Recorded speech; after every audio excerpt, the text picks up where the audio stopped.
के इस शुभ कार्यक्रम के अवसर पर मैं जहां एक और देश के प्रधानमंत्री आदरणीय नरेंद्र मोदी जी का आभार प्रकट करना चाहता हूं, जिन्होंने देश के युवाओं के लिए हर बार कुछ ना कुछ नया सोचा है और जिस विभाग का मैं मंत्री हूं, युवा कार्यक्रम और खेल विभाग, आज से 8-9 वर्ष पहले इसका बजट मात्र 900 करोड़ रुपया, 950 करोड़ रुपया होता था, जो बढ़कर इस बार 3397 करोड़ किया है। मैं बहुत बहुत आभार उनका इसलिए प्रकट करना चाहता हूं। इसी तरह से ही युवाओं के लिए नई शिक्षा नीति 34 वर्ष इंतजार करना पड़ा, लेकिन वो भी माननीय प्रधानमंत्री नरेंद्र मोदी जी के कारण आ पाई। मैं इसके लिए भी उनका बहुत बहुत आभार प्रकट करता हूं। खेलो इंडिया जैसे अभियान भारत के खिलाड़ियों के लिए, टॉप जैसी योजनाओं से लेकर फिट इंडिया मूवमेंट, ये भारत के युवाओं के लिए करने का काम किया है। नॉर्थ ईस्ट, जिसको लुक ईस्ट पॉलिसी के रूप में यूपीए की सरकार देखती थी, एक्ट ईस्ट की सोच को लेकर चले हैं और इस अष्टलक्ष्मी का सही मायने में उद्धार किसी ने किया। उस क्षेत्र का अगर पूरी तरह से शिक्षा हो, सड़क हो, स्वास्थ्य हो, रेल हो, हवाई पट्टी हो, तो नरेंद्र मोदी जी के 9 वर्षों में होने का काम हुआ है। आज का ये कार्यक्रम कहने के लिए पोर्टल लॉन्च है, लेकिन हम जब युवा संगम की बात करते हैं तो हम दुनिया के उस देश की बात कर रहे हैं जहां दुनिया की सबसे बड़ी युवा आबादी किसी देश में है तो हमारे भारत में है। और भारत जैसा कोई देश नहीं, इतना विविध, बहुभाषी, बहुसांस्कृतिक, फिर भी साझा परंपराओं, सांस्कृतिक और मूल्यों की प्राचीन सीमाओं से एक साथ बंधा हुआ है। इस तरह के बंधनों को विभिन्न क्षेत्र के लोगों और जीवन के तरीकों के बीच निरंतर पारस्परिक संपर्क के माध्यम से मजबूत करने की आवश्यकता है। जहां एक और हमने प्रधानमंत्री जी के निरंतर दौरे जब जम्मू कश्मीर से लेकर नॉर्थ ईस्ट तक के देखे हैं, वहीं पर 140वीं जयंती सरदार वल्लभ भाई पटेल की जब 31 अक्टूबर 2015 को मनाई गई, तब प्रधानमंत्री जी ने एक भारत श्रेष्ठ भारत की घोषणा की थी। 2016-17 में माननीय वित्त मंत्री जी ने अपने बजट में इस पहल की घोषणा भी की और इस अभिनव उपाय के माध्यम से विभिन्न राज्यों और केंद्र शासित प्रदेशों की सांस्कृतिक परंपराओं और प्रथाओं के ज्ञान से राज्यों के बीच में समझ और जुड़ाव फॉरवर्ड करके देखिए। आज वो जो समुदाय है उसको दिल्ली आना है तो आ सकते हैं, और भारत सरकार खुद ही नॉर्थ ईस्ट जाते हैं, वही मिल रहे हैं, उनके घर चले जाते हैं, डिस्ट्रिक्ट तक यूनियन मिनिस्टर जा रहे हैं, ब्लॉक तक यूनियन मिनिस्टर जा रहे हैं, सीनियर ऑफिसर्स का दौरा हो रहा है। तो ये जो इमोशनल इश्यूज को जो टैकल करने का मोदी जी ने जिस तरीके से प्रभावशाली अपना खुद मोर देन 51 टाइम्स, आज भी प्रधानमंत्री का खुद का दौरा नॉर्थ ईस्ट में, सीनियर मिनिस्टर्स का, ऑफिशियल्स का पूरा परिस्थिति बदल गई है।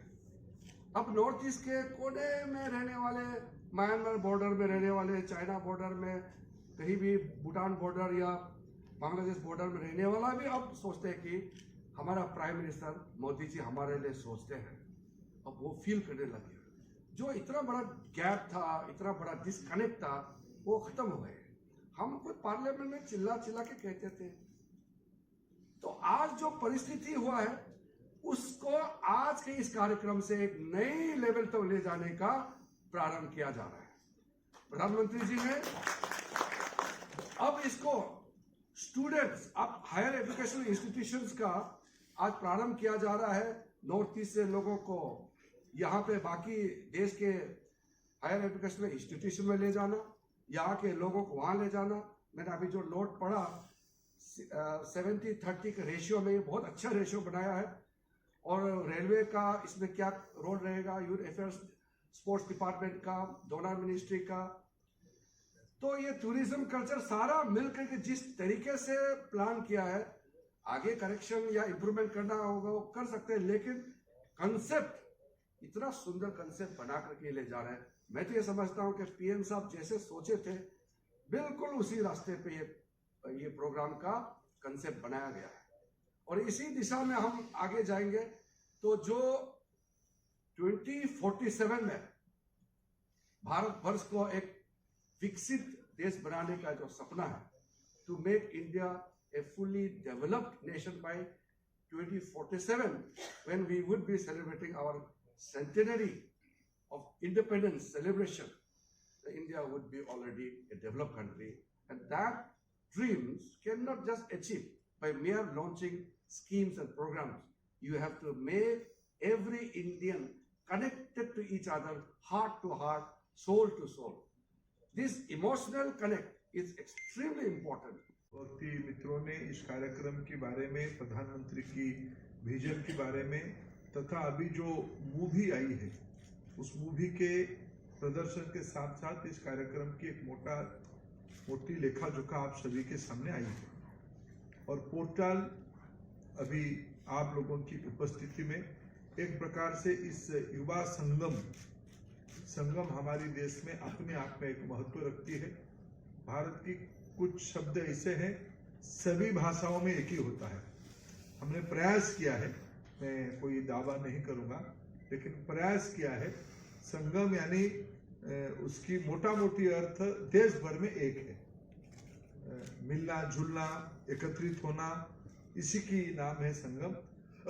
और युवाओं को संगम में जोड़ना, ये इस कार्यक्रम की प्रयास है। इसमें भारत सरकार के साथ साथ सभी राज्य सरकारें, सभी विभिन्न ऑटोनोमस बॉडी, खेल संगठन, युवा संगठन, सांस्कृतिक, सामाजिक, औद्योगिक संगठन तथा एक प्रकार से ये हमारी अपेक्षा है, भी कहा कि ये पायलट है, लेकिन अपेक्षा ये सभी नागरिक इस एक भारत श्रेष्ठ भारत कार्यक्रम में शामिल हो जाए।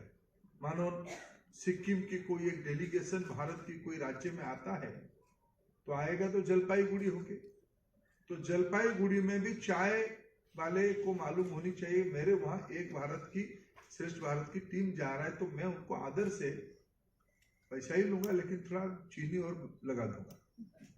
ये जो फीलिंग बनानी है देश में, सभी नागरिकों की इसमें से पार्टिसिपेशन की अपेक्षा है।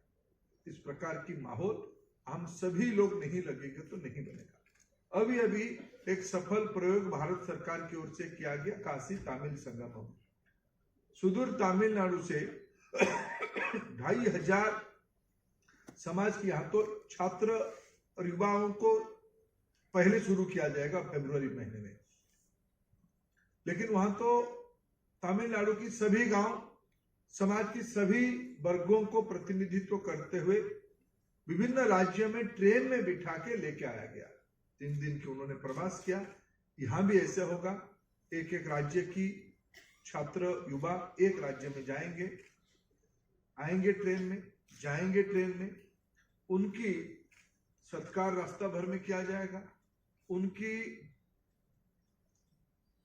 कार्यक्रम आयोजन किया जाएगा।